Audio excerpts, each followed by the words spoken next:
So high বন্ধুরা, আজ চলে এলাম একটা ইন্ডিয়া পাকিস্তান ম্যাচ নিয়ে একটু বলতে। সবাই বলছে তো তো আমারও কিছু বলা উচিত। সো ইন্ডিয়া পাকিস্তান ম্যাচ একবার হয়ে গেছে, ফিরে 21 তারিখ মানে কালকেরে ফিরে আবার হবে ইন্ডিয়া পাকিস্তান ম্যাচ। তো তোমরা সেখানে কি বলছো সেইভাবে একটা কমেন্ট করি। সো ইন্ডিয়া পাকিস্তান ম্যাচ হয়েছিল, ইন্ডিয়া পাকিস্তানের সঙ্গে হাত মেলায়নি, পাকিস্তান ইন্ডিয়ার সঙ্গেও হাত মেলায়নি। তো সেটা নিয়ে অনেক কমেন্ট হচ্ছে দেখতে পাচ্ছি।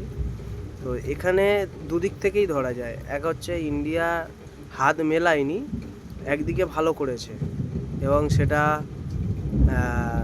যাদের জীবন গিয়েছিল পেহেলগাঁও অ্যাটাকে, তো তাদেরকে সেটা সূর্যা কুমার উৎসর্গ করে দিয়েছে এবং পুরো ইন্ডিয়ার টিমই উৎসর্গ করেছে। খুবই ভালো কথা। এবং ইন্ডিয়ান আর্মিদের জন্য, ইন্ডিয়ান আর্মি তো স্যালুটই, অসুবিধা নেই। তো সেখানে আরেক দিক থেকে হচ্ছে, এটা যদি আবার খেলার দিক থেকে ধরা হয়, যেহেতু খেলা হয়েছে, খেলার দিক থেকে ধরা হলে আমার মতে বলে হাত মেলানো উচিত ছিল। যে এটা খেলা, একটা সবার সঙ্গে একসঙ্গে খেলেছে, কিন্তু সেখানে আবার জঙ্গি অ্যাটাক হয়েছে পাকিস্তানের, কিন্তু সেটা তো আর প্লেয়াররা তো করেনি, করেছিল তার দেশের। সো দেশের দিক থেকেও ধরতে গেলে আমি বলবো এটা ঠিক করেছে ইন্ডিয়া, আবার ভুলও করেছে। খেলা খেলা খেলার মতো খেলা হওয়া উচিত, ঠিক আছে।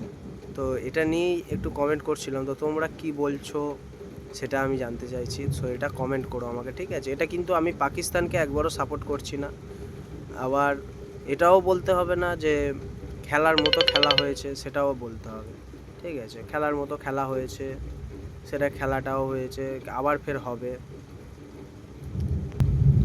সো আজকের আবার বৃষ্টি হচ্ছে, কি সুন্দর ওয়েদার আছে। তো তোমাদের এই ওয়েদারটা কেমন লাগছে সেটাও বলো, কমেন্ট করো।